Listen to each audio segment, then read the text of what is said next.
At my son's wedding, my sister lifted her glass toward his boss, smiled the way she smiles when she wants something, and introduced me as the unemployed one who lives off the family. The fork stopped halfway to somebody's mouth. A whole table of strangers turned to look at me. I laughed. I had practiced laughing. Then the man beside her set his glass down on the linen, slow and careful, and I watched Sandra's smile freeze on her face. What none of them knew was that the man she'd just tried to impress had spent 3 years trying to find me. Welcome back to Calm Drama Stories, where we sit with the quiet women nobody counts, the sisters and daughters and mothers, right up until the room finds out exactly who it was talking to. Drop a comment where you're watching from, and be sure to subscribe. My name is Melanie Sinclair, and I am 46 years old. For most of that wedding, I stood at the edge of the reception hall with a glass of wine going warm in my hand. I have gotten good at edges. 3 years ago, I would not have known where the edge of a room even was, because I was always at the center of one, usually at the head of the table, usually the one everyone waited on before they started. I ran strategy for companies whose names you would know. I built the kind of career people write case studies about, and I did it without a wealthy father or a lucky marriage or a soft landing anywhere. Self-made, they used to call me, back when anyone bothered to call me anything at all. Now I was the woman by the coat check, watching my son Ethan laugh with his new wife, and I felt the strange peace of a person who has already lost the thing she was most afraid of losing and survived it anyway. Ethan looked so much like my mother when he smiled. Nobody at that reception knew that. Nobody there had watched me sit by a hospital bed for 2 years, or knew the ledger of everything those 2 years had quietly emptied out of my life. To them, I was Sandra's sister, the one who didn't have a job, the one you were kind to the way you are kind to a stray. I let them think it. I had learned that being underestimated is its own kind of quiet, but underestimation is a loan, not a gift, and somebody always comes to collect. The call came on a Tuesday, a little over 3 years before the wedding, and I remember it because I was standing in a glass conference room 40 floors up when my phone lit with my mother's name. I was days from being named managing partner. I had spent 20 years reaching for that specific door, and it was finally swinging open. I stepped out to take the call, half annoyed, and my mother said the word pancreatic, and then she said the word stage 4, and the 40 floors under me seemed to go very quiet. She was 68. The doctors gave her numbers, and the numbers were small, and I did the only math that mattered to me while I stood in that hallway with the city spread out below like something I no longer cared about. I could keep the door, or I could keep the time. I did not agonize the way people expect you to. I went back into the room, and I told the partners I was withdrawing my name, and I watched 20 years rearrange themselves into something else. Sandra was in a different city then, and I called her that night. My sister said something to me on that call, quick and light, that I did not understand for 3 whole years. When I finally understood it, I understood everything else about her too. But that came much later, at a table with white flowers and a man setting down his glass. That night I only heard the words and let them go. Here is the thing people get wrong about my sister and me. We were both asked. When it became clear our mother could not be alone, the family had a version of a meeting, the kind that happens over speakerphone with too many people talking. Somebody said it plainly. One of us would have to step back. Sandra was a manager then, mid-level, clawing her way up a firm she was terrified of falling out of, and when the question landed, she said, "I can't just throw away everything I've built." She said it fast, like she'd rehearsed it, like she needed us to hear the certainty before we heard the refusal. And the awful truth is that I understood her. I have thrown away everything I built. I know the exact weight of it. Sandra was not a cartoon.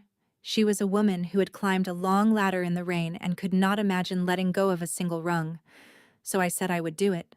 I said it the way you volunteer for the thing nobody else will touch. Half pride and half love, not knowing yet that the world keeps 2 different sets of books, one for the people who stay and one for the people who leave. I did not resent her then. I want to be honest about that. The resentment came later, and it did not come from the caregiving. It came from what she decided the caregiving meant. 2 years is a long time when it is measured in medication schedules. I learned the language of oncology the way I once learned the language of mergers, fluently and against my will. I sold my apartment and moved into something smaller so the numbers would stretch. I drove her to appointments at 6 in the morning and learned which nurses were gentle and which were merely fast. My phone, which had once buzzed all day with people who needed my judgment, went quiet. And then it went dead. And I did not have the energy to grieve that on top of everything else. Some nights my mother would surface from the fog of the drugs and look at me with perfect clarity, and one of those nights she said something I have carried like a stone in my pocket ever since. She held my hand and she said, "They'll measure you by the room you're in. Don't you dare measure yourself the same way." I told her she was being dramatic. She told me she was dying and had earned the right. We both laughed, and it was a real laugh, not the practiced kind. That was the last good week. There is a mercy in not knowing which week is the last one until it is already behind you. My mother died in the spring, and something curious happened at her funeral. People began talking about me in the past tense. Not about her, about me. An aunt patted my arm and said it was such a shame what I'd given up, wasn't it? And how I used to be so impressive. Sandra flew in for 2 days, wore beautiful black, and cried in a way that made several people comfort her. By the end of the reception, she had somehow become the grieving daughter, and I had become the tired woman who'd been handling things. She told a cousin, warmly, that she was so worried about me, that she hoped I could find my footing again, as though I had wandered off a path rather than carried our mother to the end of hers. I stood in my mother's kitchen holding a casserole dish somebody had brought, and I felt the whole story of the last 2 years being quietly rewritten around me by people who had not been in the room for any of it. That is the thing nobody warns you about caregiving. You give up the visible life, and then the people with visible lives get to narrate what your invisible one was worth. Sandra was already building her version, and her version did not have me in it as a hero. It had me in it as a warning. A year passed. I did the paperwork of death, which is its own second job, and I let myself feel nothing much, and slowly I started sleeping again. Then Ethan called with the best news I'd had in years. He was getting married. He'd met Claire, and she was kind and steady and clearly good for him. And when he asked me to be there, my whole chest ached with something that wasn't grief for once. But near the end of that call, my son got quiet. And then he said the thing that told me exactly where I stood now. He said, "Mom, Aunt Sandra's going to be there, and she's got her whole thing about you being between jobs, and can you not, like, engage with it? For me, it's just one day." He was 24 and terrified of a scene at his own wedding, and I could hear that he loved me and was ashamed of asking in the same breath. I said, "Of course, honey. Of course." And I meant it, and it cost me something I didn't have a name for yet, because in that one small sentence my own son had told me which sister was the problem to be managed. Not the one who mocked, the one who might mind being mocked. I hung up and sat in the quiet a long time. Then I asked him gently, one more thing. Where was it he worked again? This firm he was so proud of. He told me the name like it was nothing. Meridian Strategy Group. I kept my voice even and said that was a good firm, and he said, yeah, Aunt Sandra had actually helped him get the interview. She was a manager there, and he was just an analyst, but he was learning a ton. I said I was proud of him, and I was, and I did not tell him what that name meant to me. Because I knew Meridian. I had competed against Meridian for a decade. I had beaten them on pitches and lost to them on others, and years ago I had built a framework, a way of mapping a company's real decisions against its stated ones, that had gotten around the industry the way good ideas do, uncredited and everywhere. The last I'd heard, Meridian had adopted a version of it wholesale. By now, it would just be house knowledge there, the way a tool becomes so ordinary that no one remembers it ever had an author, and Sandra had climbed her whole career standing on top of it without a single reason to know whose name had once been on it, least of all a sister she'd never once thought to ask. My son worked inside the house I used to lay siege to, under my sister, in a world I had ruled and then walked out of, and none of them knew it, because none of them had ever asked me a single real question about who I'd been. I could have told Ethan that night, "I want you to understand that I chose not to. Not out of some clever plan. I was just so tired of being the woman explaining that she used to matter. Let them find out or not. I was going to a wedding to watch my son be happy, and I owed no one my resume." The rehearsal dinner was Friday. Claire's family had money, the quiet kind, and the rehearsal dinner was in a private room at a restaurant where the waiters folded your napkin when you went to the restroom. I wore the one good dress I had kept from my old life and felt like a museum piece of myself. Claire's parents were gracious in the careful way of people who don't quite know what to make of you. And Sandra, my sister, walked into that room like she had booked it herself. She wore success like a fragrance. She had a new watch and a newer confidence, and within 10 minutes she was holding a small court by the window, telling stories that all seemed to end with her being right. I watched my son watch her with something like envy, and I understood the shape of the evening before it happened. Sandra was the family's success story tonight, and every story needs its contrast. I got a glass of wine and found a chair near the edge, which by now felt less like exile and more like a good vantage point. From the edge, you see everything. From the edge, you see who a person is when they think the important people are looking. And Sandra, all night, kept glancing toward the door, waiting for someone who mattered more than the rest of us to arrive. The person Sandra was waiting for did not come to the rehearsal dinner, but he came up in every third sentence. "My CEO," she kept saying, "David is incredibly selective." She told a long story about a presentation she'd given him, about how demanding he was, how he'd once rejected an entire deck, and how she'd stayed up all night fixing it and won him over. She said his name the way some people say the name of a saint, they're hoping we'll notice their devotion. David. David Mercer. She dropped it in front of Claire's father, who nodded politely, and in front of my son, who beamed because his aunt worked so closely with the great man, and she dropped it, I noticed, while looking at me, as if to make sure I understood the distance between a woman who reported to David Mercer and a woman who reported to no one at all. I sipped my wine and said nothing. The name meant nothing to me yet. I had left the industry before Mercer's time at the top, and I had never met him. But Sandra didn't know that either. She just knew that I used to be somebody and now was no one, and she wanted the somebody in me to hear how far she had climbed. She wanted an audience for her ascent. She had no idea she was about to get one. It was Claire's mother who asked me, kindly, over the salad course, "And what do you do, Melanie?" A simple question, a human one. I opened my mouth to answer it honestly, to say that I'd stepped back from consulting to care for my mother and was thinking about what came next, which is the truth, and not a shameful one. But Sandra answered for me before I got the first word out. She laughed a light little laugh and said, "Oh, Mel's between things right now. She's been between things for a while." She said it fondly. That was the genius of it. She wrapped the knife in fondness so that anyone who flinched would look unkind for flinching.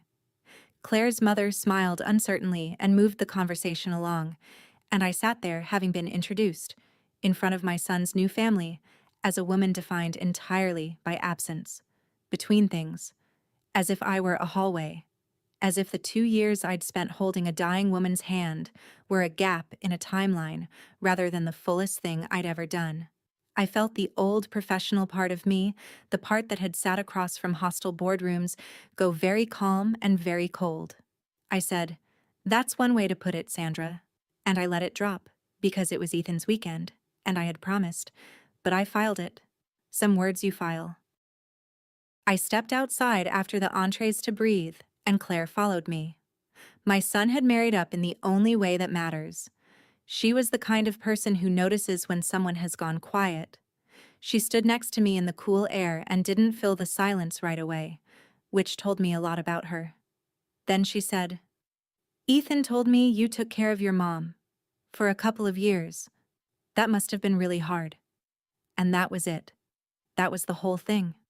She asked me about the actual life I had lived instead of the empty space around it. I told her a little. I told her about the 6 a.m. drives and the gentle nurses and the last good week. She listened like it was worth listening to. At one point she said, "That's not nothing, you know. That's kind of everything." I had to look away at the string lights for a moment. It is a strange thing to have your own son's wife be the first person in 3 years to hand you back a piece of yourself. When we went back inside, Sandra was mid-story again, and Claire caught my eye across the room and made a small, private face, the kind that says I see it too. I had an ally now. I didn't know yet how much I would need one, or how little, in the end, I would use her. The moment I keep coming back to happened over dessert, and it happened with paper. Claire's father mentioned in passing that he might need some consulting help for his own company down the line. Nothing serious, just thinking out loud. And Sandra moved like a shark that has smelled the water change. She reached into her bag and produced her business cards, Meridian Strategy Group embossed in navy, her name and her title in clean type, and she fanned them out on the tablecloth like a winning hand of cards and slid them toward Claire's father with a smile. Then she turned to me. She let the pause sit just long enough for the table to feel it, and she said, "Do you have one to give them, Mel? Anything at all?" The table went quiet in that specific way. Everyone understood the question was not about business cards. It was about whether I existed, and I did not have one. I had left my old cards in a drawer 3 years ago along with the rest of that life, and I had not made new ones because I did not yet know what they would say. So I sat there, empty-handed, in front of my son and his new family, while my sister's little navy cards lay fanned across the linen like proof of who was real and who was not. I smiled and said no. I was fresh out.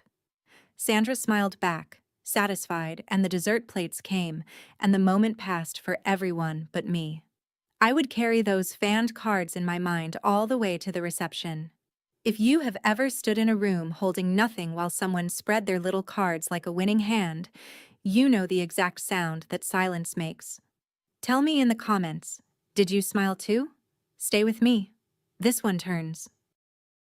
That night, back in my small apartment, I did something I hadn't done in a long while. I took down a box from the top of the closet.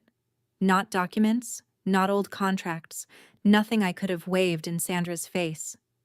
Just a photograph. It was of my mother and me at an industry conference maybe 15 years back, both of us laughing at something outside the frame, me in a badge and a blazer, her having flown in just to watch me give a keynote she didn't understand a word of. She used to do that.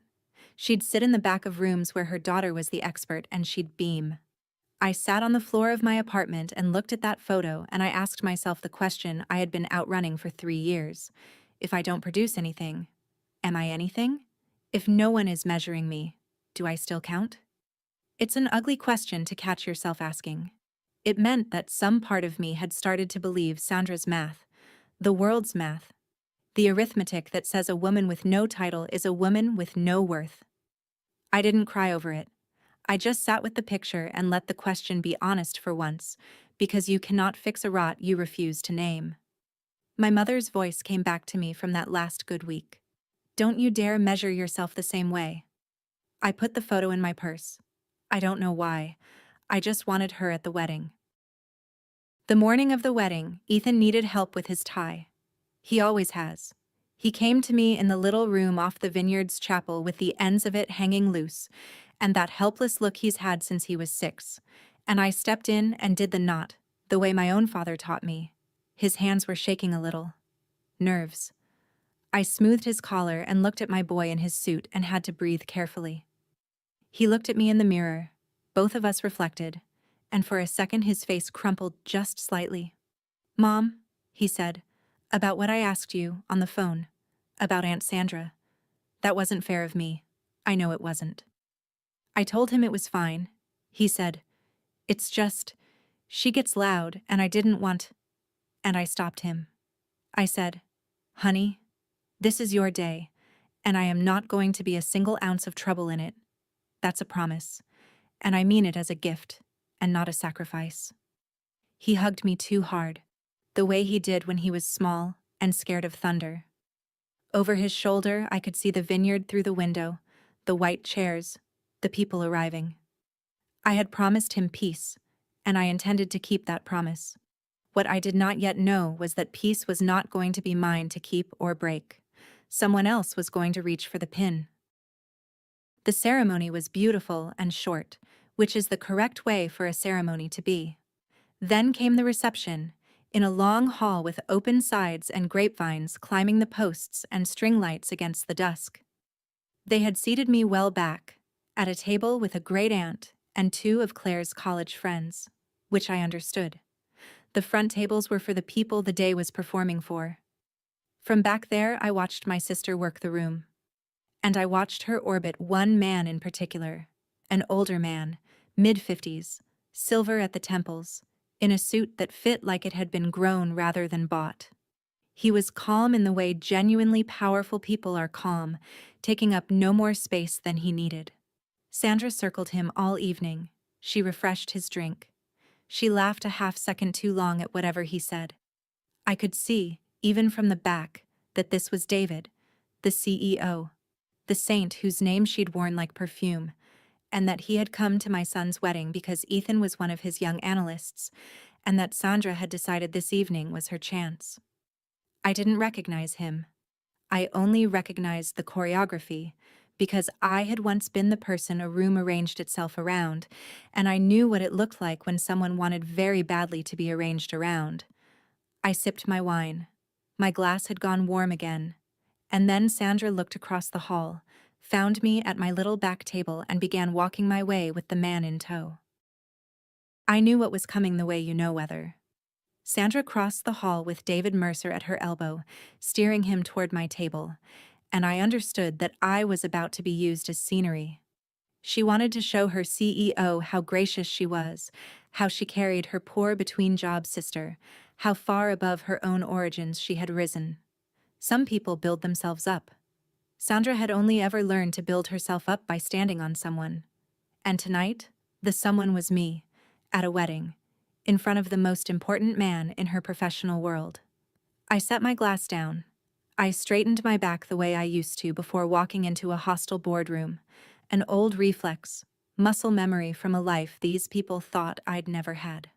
Claire, across the room, saw the trajectory and started moving too, though she was too far to matter. My son was near the head table, laughing, unaware, and Sandra arrived at my table glowing, gestured at me with an open hand like a hostess presenting a curiosity, took a breath, and turned to the calm, silver-haired man beside her to make her introduction. I looked up at both of them and waited. There are moments you feel tilt before they fall. This was one. And my sister, so sure of the floor beneath her, so certain of who counted in that room and who did not, opened her mouth. "David," Sandra said, bright as a bell, "this is my sister I was telling you about. Melanie, the unemployed one, lives off the family. She's been between things for years now. Bless her." She said it to a CEO, at a wedding, about her own sister, and she said it smiling, as if it were affection. The great-aunt beside me inhaled. One of Claire's friends looked at her plate. And I did the thing I had trained myself to do over 3 years of being narrated by people who were never in the room. I laughed. It was not bitter. It was almost gentle. And then I looked at the man, this David, and I said the truest and quietest thing I could, the thing that closed a door behind me even as I said it. "She's right," I said. "I don't have a title anymore." I meant it as surrender, I think, in that first second. I meant, "You win, Sandra, I'm done fighting this story." But some sentences turn in your mouth as you say them, because the moment the words were out, I felt them stop being an apology. I don't have a title anymore. As if a title had ever been the thing that made me. My mother's voice moved under the words, and across the table, the calm man went very still and set his glass down on the linen, slow and deliberate, and looked at me the way no one had looked at me in 3 years, like I was a person worth focusing on. I'm sorry, the man said to me, ignoring my sister entirely. I don't think we've met properly. What did you say your name was?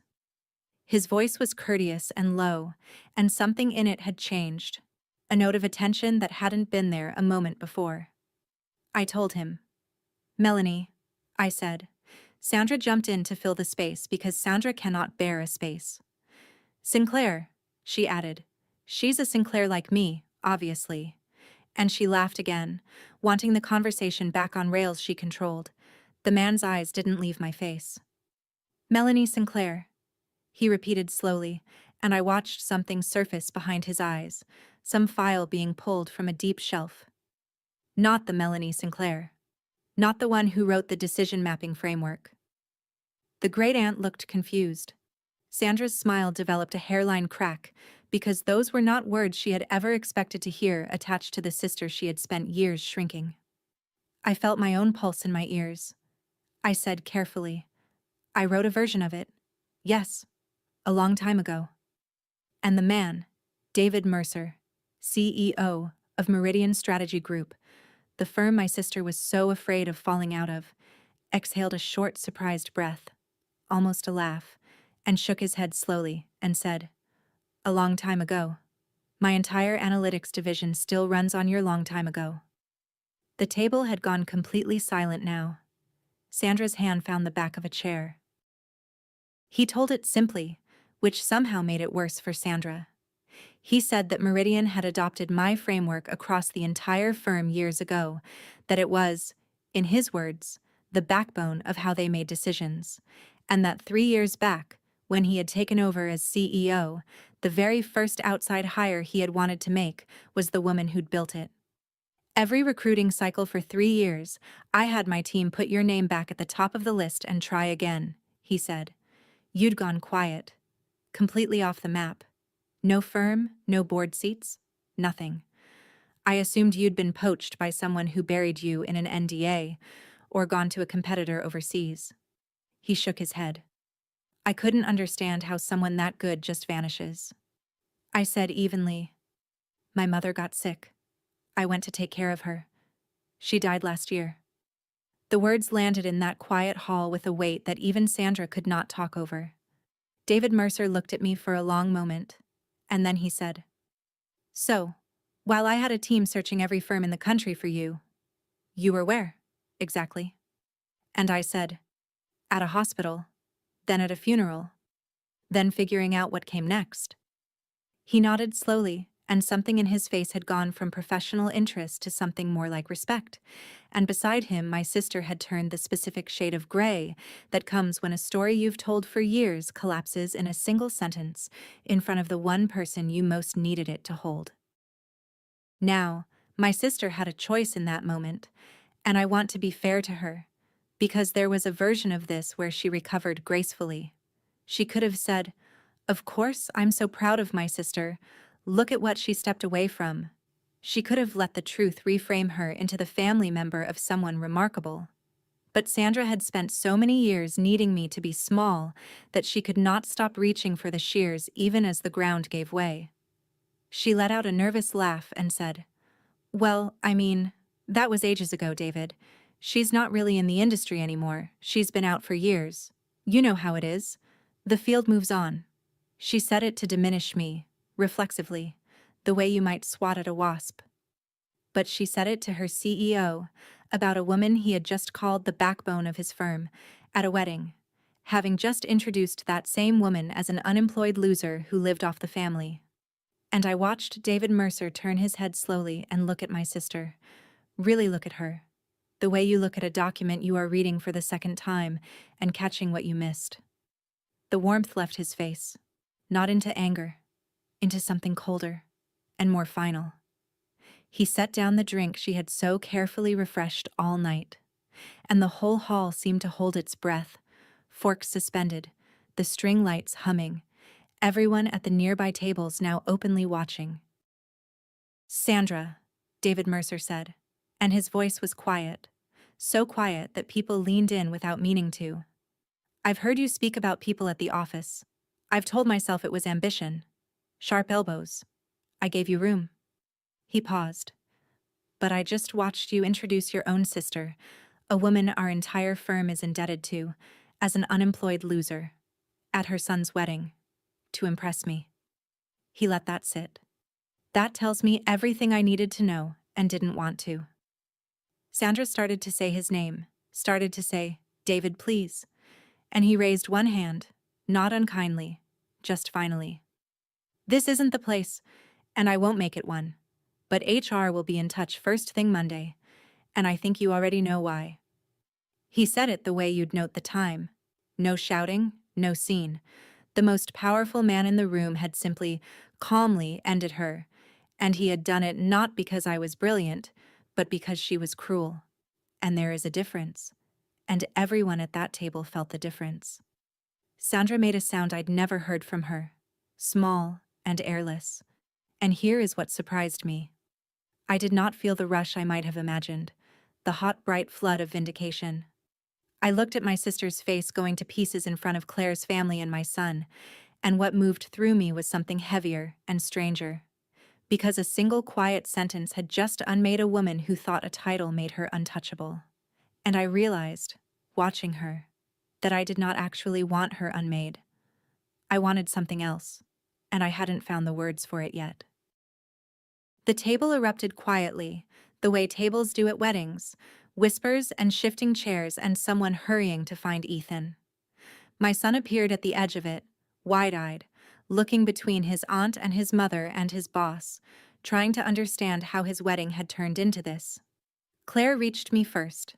She came around the table and stood beside my chair, one hand light on my shoulder, a young woman planting herself next to the family member everyone else had spent years treating as furniture, and I will love her for that until I die.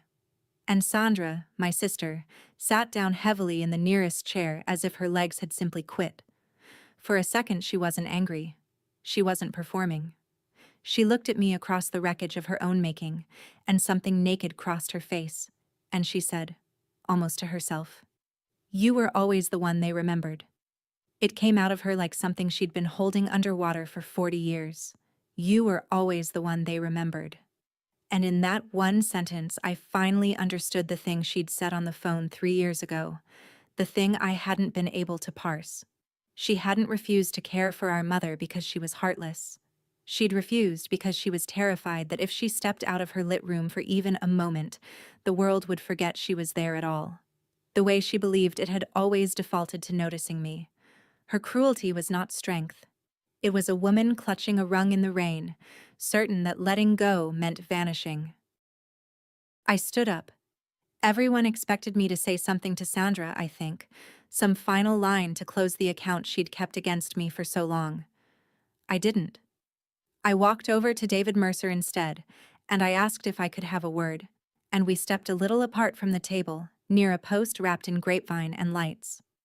Up close, he was even calmer, a man used to rooms rearranging around him. "That was remarkable," he started to say. "What you built, and I owe you an—" And I stopped him gently. "Mr. Mercer," I said, "I need to ask you something, and it's going to sound strange." He waited. I said, "Don't fire my sister because of me." He tilted his head. I said, "If she's crossed a line your firm draws, that's your business, and you should do what your business requires. But I need to know it wasn't a gift to me. I have spent 3 years being defined by other people, and I am not going to start my next chapter by having a woman destroyed on my behalf. That's not a win I want to own." He studied me for a long moment, the way you study something you weren't expecting to find. And I realized as I said it that I was no longer talking only about Sandra. I was drawing a line about the entire way I would let the world hand me things from now on, whether insult or reward, and I meant to be the one holding the pen. My whole body felt very quiet. I had just started to become someone I hadn't met yet. David Mercer was quiet for a moment, and then he smiled. A real one. The first I'd seen from him. "You're exactly the person I spent 3 years looking for," he said. "And now I understand why I couldn't find you. People like you don't leave a trail. You leave a legacy and walk off." Then he became businesslike, and he made his pitch. And it was a serious one. He wanted me at Meridian. Not a consulting engagement, a leadership role, a seat at the very top, running strategy for the whole firm. He named a salary, and the number was large enough that the great aunt, still eavesdropping, made a small noise. He said Meridian would announce it however I wanted, that he would personally make sure the industry knew Melanie Sinclair was back, that the record would be corrected in a single press release. He would restore, in an afternoon, everything the last 3 years had quietly taken. And then, to seal it, he reached into his jacket, took out one of his own business cards, heavy stock, his name and his title, and set it down on the little cocktail table between us, right there where I could take it. A card. After a whole weekend of not having one to give, a man was placing the best card in the room in front of me, offering to make me real again on his terms. I looked down at it, and I felt the entire evening, the entire 3 years, narrow to that one small rectangle of paper and the choice it was asking me to make. I want to tell you I didn't consider it. That would be a lie, and this story has had enough of those. I considered it hard. Everything in me that had gone hungry for 3 years leaned toward that card. Take it, that part said. Take the title, take the salary, take the press release, walk back into your old life vindicated. Let the whole industry that watched you vanish watch you return in triumph. Let Sandra read about it. It was, by every measure I had used for 20 years, the win. It was the door I'd walked away from swinging open a second time, and this time, no one was dying. This time, I could just say yes. And Claire's father would get his consultant, and my son would have a mother with a title again, and the great aunt would revise her past tense sentences. Everything I had wanted at the start of that weekend was sitting on a cocktail table in a heavy little rectangle, but wanting a thing and needing it are two different accounts, and my mother had taught me to read a balance sheet. Because if I took that card, I would once again be a woman whose worth arrived from the outside, granted by a powerful man, printed on stock I did not choose, restored on someone else's letterhead. I would be real again the exact way Sandra measured real. I would win her game. And a person who wins the other person's game has still agreed to play it. I looked at the card, and I heard my mother, clear as the last good week. They'll measure you by the room you're in. Don't you dare measure yourself the same way. I understood, finally and completely, what she had been trying to hand me. Here is what those 2 years by a hospital bed had actually taught me, though it took a business card on a wedding table for me to finally read it. I had spent my whole life believing my value was the value I produced for other people.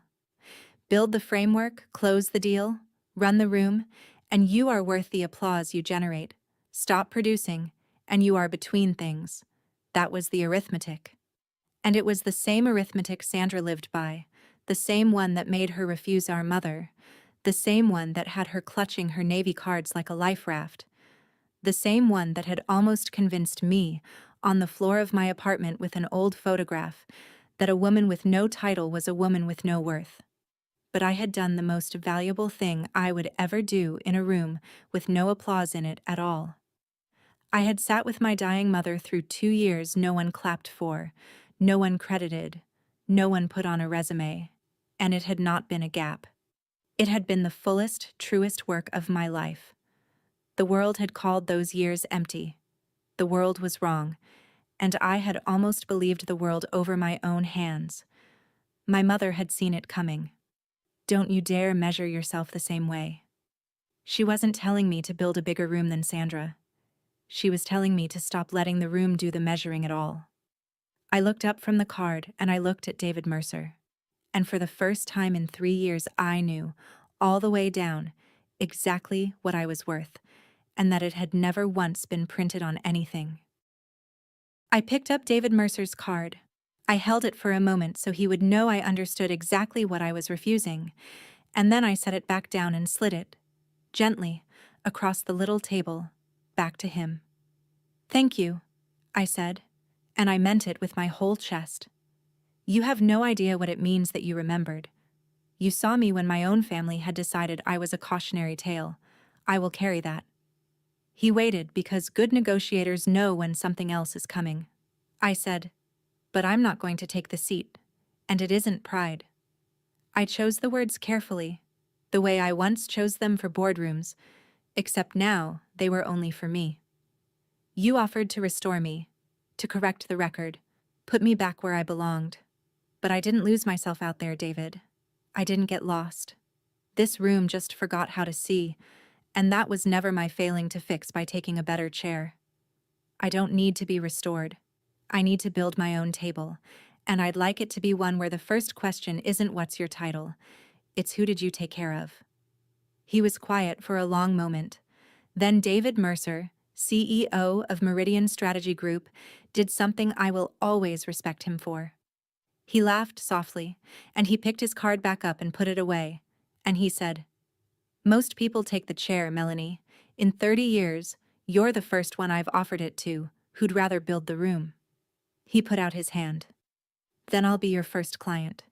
And don't fire your sister, Melanie," you said. I heard you. What I'm going to do about Sandra, I'm doing for my firm, not for you. Exactly as you asked. That distinction is yours. I shook his hand. I had walked into that reception with nothing to give anyone, and I was walking out having turned down everything, and I had never in my life felt richer. I went to find my son. Ethan was standing near the cake with Claire, looking like a boy whose beautiful day had cracked down the middle, and when he saw me, his face asked 100 questions at once. I took both his hands. I told him his wedding was still perfect, that nothing that had happened at that table was his to carry, and that his mother was more all right than she had been in 3 years, which was true. He asked quietly if it was awful, what he'd walked into. I said, "No, honey." I said, "I think it was the opposite of awful. I think it was the night your mother got herself back." Claire hugged me, and over her shoulder I looked across the hall to where Sandra sat alone at the emptied table, her navy cards nowhere in sight, staring at nothing. I did not go to her. There was no repairing it that night, maybe not any night, and I had made my peace with that. But I caught her eye across the room, and I did not gloat, and I did not glare. I gave her one small nod. Not forgiveness, exactly. Acknowledgement. Two sisters raised in the same house by the same rules about who gets to matter, and only one of us had just walked free of them. She looked away first. Then I turned back to my son and his wife, took a glass of something, and let the wedding be a wedding again for whatever was left of the night. Later, when the dancing had started and no one needed me, I stepped out of the hall and stood in the vineyard dark for a while, listening to the music leak out behind me. I had my mother's photograph in my purse. I took it out and looked at it under the string lights, the two of us laughing at that long-ago conference, and I told her, quietly, that I'd finally understood the thing she'd been trying to give me, and that I was sorry it had taken me so long. 3 years I had walked out of rooms feeling myself grow smaller in the doorway, feeling the invisible arithmetic subtract me a little more each time. That night I walked out of a room feeling exactly my own size, for the first time since she died. I had no title. I had no card. I had turned down a fortune and a throne, and I stood in the dark holding a photograph of a dead woman, and I was not between things. I was, finally, at the start of my own thing. The music played, the lights swayed, and somewhere